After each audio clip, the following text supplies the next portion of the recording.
ছাত্র বা মানে শিক্ষক এবং শিক্ষিকারা রাস্তায় বসে আছে। হাইকোর্ট সুপ্রিম কোর্টের একটা রায় রয়েছে। এই অবস্থায় তারা পুলিশের মার খেলো।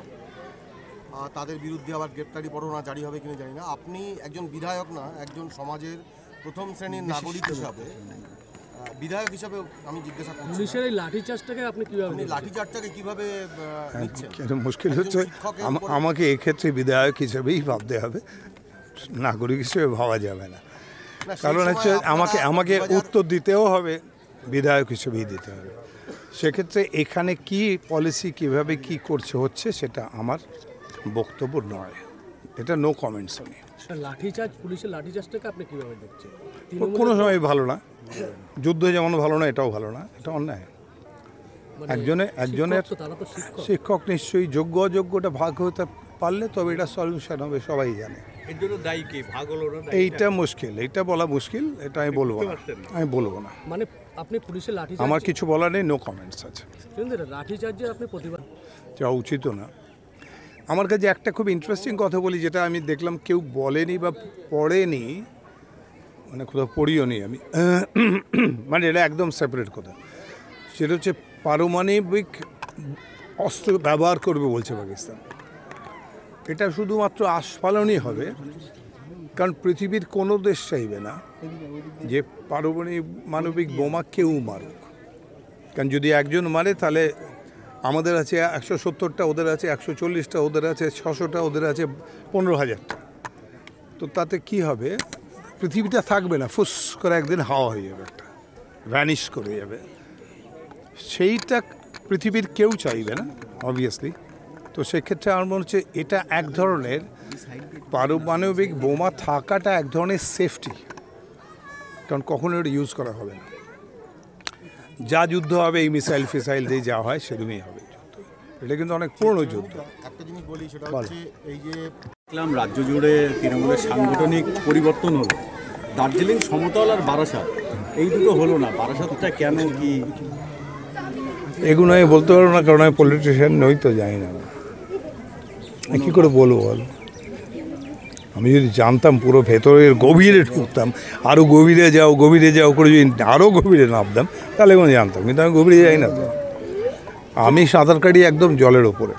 আপনি যেমন বললেন যাদের পলিটিক্সে আগ্রহ আছে, ঠিক তেমনিভাবে দলের ভিতর থেকে উঠে আসছে যাদের আগ্রহ আছে, যদি পরিবর্তন না হয় তাহলে তো আগ্রহ হারিয়ে ফেলবে অনেকে।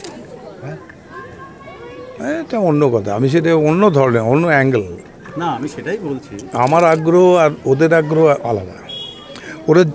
তারা যাই করুন না কেন, তারা পলিটিক্সের লোক, পলিটিক্সেই থাকে, পলিটিক্সই করে, যেটা যাদের কাজ। আর আমার কাজ সিনেমা করা, তো আমি সিনেমাতেই চাই। আমি 15 বছর এখানে রইলাম, মানুষের সঙ্গে মিশলাম, তাদের ভালো মন্দয় রইলাম সঙ্গে, এবং ডেফিনেটলি তাদের আমাকে হয়তো পছন্দ হলো। প্রথমবার বোধহয় চিরঞ্জিত সুপারস্টার সেই জিতেছিল, কিন্তু দ্বিতীয় তৃতীয়বার তো তা হবে না, কারণ ডেফিনেটলি আমাকে একটা যাচাই করে নিয়েছে মানুষ নিশ্চয়ই। তারা বাজে লোককে, ফালতু লোককে তো ভোট দেয়নি। তো সেই হিসেবে আমি বুঝতে পেরেছি এদের সঙ্গে আমি মিশেছি, আমাদের পছন্দ করে, মানে ইনফ্যাক্ট আমার সম্মান করে খুব। সেই কারণে আমাকে রাখা হয়েছে, এবং ওদের মনে হয়েছে যে আমি থাকলে এই জায়গাটা অনেক সেফ, এরকম কিছু একটা মনে হয়েছে। তো আমি থেকেছি, কিন্তু আমার মধ্যে দিস টু মাচ, অনেক বয়স হয়েছে আমার, আমি এবার নিজের মতো একটু বাঁচতে চাই। এটা কি ওই একই কথা, 14 বছরের অনুভূতি। একটু আগে বললাম 11 বছরের, 11 যখন ছিল তখনও বলেছিলাম কথাটা, তাতে কি দাঁড়ালো? 14 বছরের অনুভূতি হলো এটা? আরে আশ্চর্য ব্যাপার, 11 থেকে বলছি যে কথাটা, তার মানে প্রথম থেকেই তাই অনুভূতি আমার, কোনো চেঞ্জ হয়নি, কিছু ভেবেও হয়নি, যেমন ছিলাম তেমনই আছে আমি। আমার দেখলাম রাজ্য জুড়ে তৃণমূলের সাংগঠনিক পরিবর্তন হলো, দার্জিলিং সমতল আর বারাসাত এই দুটো হলো না, বারাসাতটা কেন, কি এগুলো আমি বলতে পারবো না, কারণ আমি পলিটিশিয়ান নই, তো জানি না। কী করে বলবো বল? আমি যদি জানতাম, পুরো ভেতরের গভীরে ঢুকতাম, আরও গভীরে যাও করে যদি আরও গভীরে নামতাম তাহলে কোনো জানতাম, কিন্তু আমি গভীরে যাই না। তো ভাগ হয়ে গেল তাহলে। লাঠিচার্জের প্রতিবাদ জানাচ্ছেন? লাঠি মার, যে কোনো অত্যাচার যে কোনো লোকের ওপর অন্যায়, এটা বলতেই হবে। এটা না হলেই ভালো হতো, না হলে ভালো। চিরঞ্জিত দাস, সুমিত দা, যিনি এখানের ওয়ার্ড কাউন্সিলর, তিনি যে ডাকছে মাঝে মাঝে হ্যাঁ। হাতবাড়ালি বন্ধু বলে একটা অ্যাপ করছেন, সেখানে অল্প বয়সীদের জন্য, বয়স্কদের জন্য এবং মহিলাদের জন্য ভাবনা চিন্তা করছেন, সেটাকে নিয়ে একটু বলুন।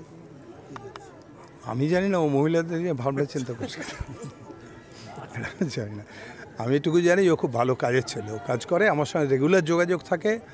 আমি কিছু কিছু ওর ডিমান্ড থাকে, সেই ডিমান্ডটা পুরোটা আমি রাখতে পারি না, কিছু রাখি, যেমন এটা একটা রাখতে পেরে সেটা হয়েছে, তৈরি হলো। আরও কিছু কিছু কাজ আমরা করি, রাস্তার কাজ করি, এসব করি। But the thing is he is a very good boy আমার নিজের মতে, যে ও অনেক দূর যাবে, যদি পলিটিক্স করে তাহলে অনেক দূর যাবে মনে হয় আমার।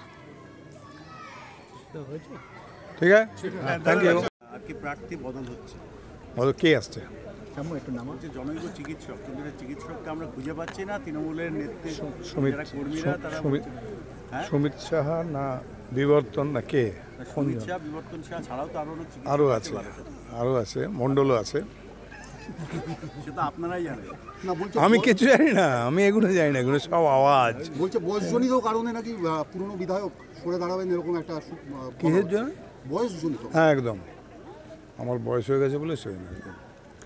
সেটা আমি তো চাই, সে তো কতবারও বলেছিলাম, আমি চাই, সত্যি চাই।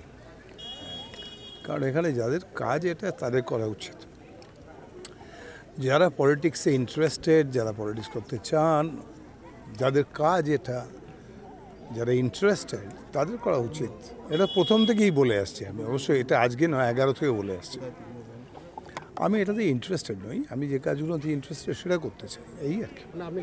এবং ওদের 1200-বাসীও জানে যে আমি একই ছিলাম, একই আছি। তো সেই হিসেবে আমার মনে হচ্ছে this is time to hand over, কাউকে দেওয়া উচিত। সেটা মমতাকে রিকোয়েস্ট করেওছি আমি। তিনি বললেন 1 বছর বাকি আছে, 1 বছর পরে বলবেন, যখন বলবেন তখন বলবেন যেটা বলবেন। সেই নবীন আর প্রবীণের ব্যাপারটা আসলো, মানে এখন আপনাদের সেটা আমার ক্ষেত্রে সেরকমভাবে বোধহয় হয় না, হবে না। জাস্ট ওনার কী ডিসিশন হবে সেটা উনি একদম জানেন, আমি কিছু বলতেই পারবো না। এখন উনি যদি কোনো কারণে বলেন যে আমাকে থাকতেই হবে, ছাড়বেই না কোনো মতে, এখানে থাকা প্রয়োজনে, তাহলে হয়তো আমি ভাববো, কনসিডার করবো, সেটা ভাববো। ইটস ভেরি সিম্পল, একদম সিম্পল। বাড়ি ছেড়ে যাবে কি যাবে না, যেতেও পারে নাও যেতে পারে, এরকম আর কি। বাড়ির ছেলে তো ছেলে যা মনে করবেন, অথরিটি যা মনে করবেন, অভিভাবক যা মনে করবেন। আমাদের 13 নম্বর ওয়ার্ড কমিটির পক্ষ থেকে অনেক অনেক অভিনন্দন।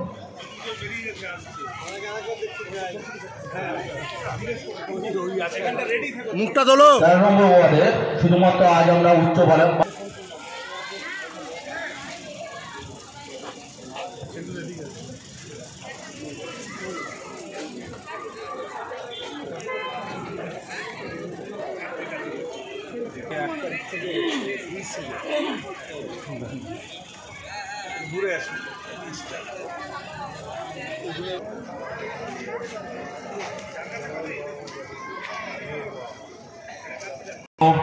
আমরা মাননীয় বিধায়কের সহযোগিতায় অল্প কিছুক্ষণের মধ্যেই উদ্বোধন করতে সক্ষম হব।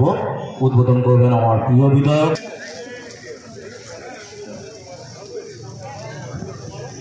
আমাদের মধ্যে এসে উপস্থিত হয়েছেন 15 নম্বর ওয়ার্ডের কাউন্সিলর